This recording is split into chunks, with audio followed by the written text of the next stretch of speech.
Back in the 8 and 16-bit eras, when we made music on limited but awesome-sounding 3-channel hardware like the SID 6581 in the Commodore 64 and the YM2149 in the Atari ST, we used a certain trick to play chords using just a single channel. This way, the remaining 2 channels could still be used for melodies, bass lines, and drums. The trick was simply to loop an extremely fast, usually 3-note arpeggio on a single channel. When looped fast enough, much faster than a human can do manually, our ears will pick this up as something chord sounding and not quite as individual notes anymore.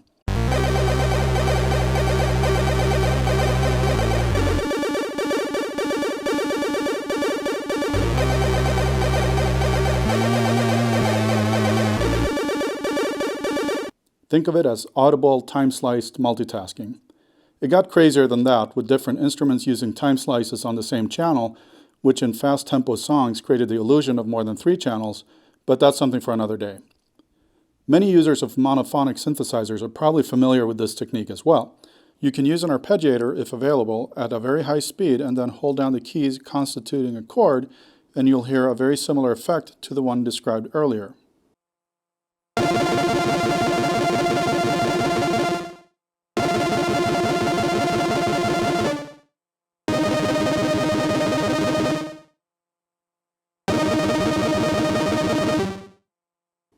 For chord notes, this technique is sufficient, even cool sounding, but a problem arises when you want to play a melody over the chords, say in a live setting.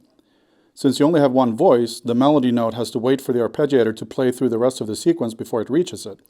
Only then will it be heard, and only for a brief time. It kind of works with slow melodies, but it's far from optimal.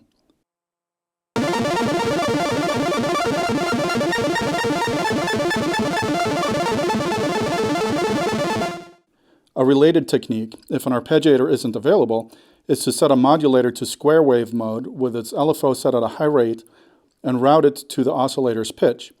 The modulation pitch amount is then set to a minor or major third, a perfect fifth, or perhaps an octave. This will give a similar illusion of a chord being played, albeit just a 2-note one, which makes extended chords especially impractical. Another problem with this method is that if you wish to use thirds, you lock yourself into either a minor or major chord, making the sound much less flexible than when playing broken chords in real time using an arpeggiator. A way around this limitation is to use 2 or more patches with different values for the pitch amount. By switching between patches, you can awkwardly play chord progressions using the modulation method, but not even a trace of a melody. As the name implies, the Moog Sub 37 has a 37-note keyboard, which makes you want to play chords and a melody at the same time. It also has something rather unique among analog synthesizers called duo mode, which allows the synthesizer to play its 2 oscillators at different pitches, controlled by 2 keys on the keyboard. It seemed like this mode could be combined with the arpeggiator to facilitate simultaneous comp plus melody if I employed some ancient techniques from the home computer era. Let's make a bleepy, bloopy, and crunchy approximation of a SID-style instrument with some cool capabilities. For oscillator 1, I'm going with a straight-up square wave and an octave setting of 4 feet. I'm interested in achieving that broken chord chip sound from the voices themselves before we even bring the arpeggiator into the picture. So I'm setting modulator 1 to use a square wave with the lfos set at a relatively high rate, just below the 25 mark, and the pitch amount to 1 octave, which is roughly 1/3 past the 2nd mark, affecting only oscillator 1's waveform. To get the pitch amount right, it can be helpful to temporarily slow down the LFO so you can clearly hear alternating octaves and then turn the LFO back up again. For a nice full sound, I'm using a sawtooth wave for oscillator 2, also with an octave setting of 4 feet. If you really want to span a lot of frequencies, try bumping this up to 2 feet. For me, the result of that is a bit too bright. In order to facilitate our ultimate goal of playing both looping broken chords and a melody at the same time, I'm selecting duo mode and setting keyboard control to high. This way, oscillator 2 will be in charge of the melody that will play highest up on the keyboard.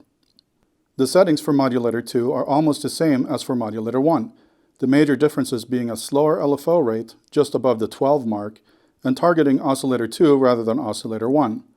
You can play around with the LFO rates and see what you like. In the mixer section, I'm cranking up both oscillators to 11, but leaving the sub-oscillators level down a little, around 7, as I found it overbearing when maxed out for the particular sound we're creating. I'm dialing in a barely noticeable amount of noise for some added crunchiness found in many SID and pokey sounds. If you favor a cleaner sound, just turn noise off. A high rate on the arpeggiator is critical to being able to play looping broken chords, so I'm setting it to 220 BPM, which is very fast, but just slightly more relaxed than maxing it out. I'm avoiding back and forth because I want every note in the arpeggio to play as frequently as possible, as this is critical for tricking the ear. You can set pattern to either up or down based on personal preference, and of course, make sure the arpeggiators turn on. Use whatever filter setting you desire. I set the filter multidrive to about 3. You can play around with the amplitude envelope to see what you like. The attack has to be very short, however, so that each note has time to play at a good level before the arpeggiator triggers the next one. I like just a slight release on my chip sound to give it a nice fade out, and I also turn on multiple triggering.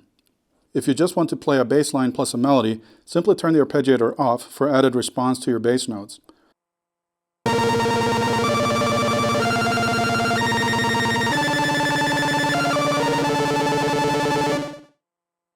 In this mode, you can also play 2-note chords, for example the 1 plus either a minor or major third. This will sound very 8-bit as well.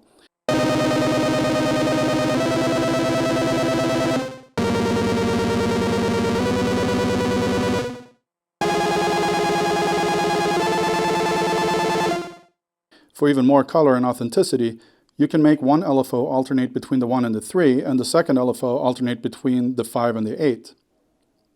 This will sound beautiful, but of course you're then locked into either minor or major chords since the 3 is hard-coded into the LFO. For quick and accurate chord changes, it's best to stick with the arpeggiator method. Finally, you can set the pitch amount on both LFOs to 0, which will remove the alternating octaves effect and create a less 8-bit sound.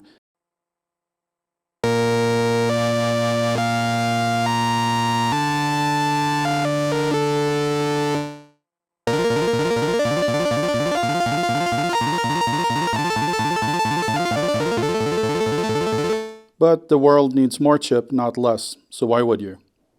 Thanks for watching, and I appreciate your likes, follows, and subscribes.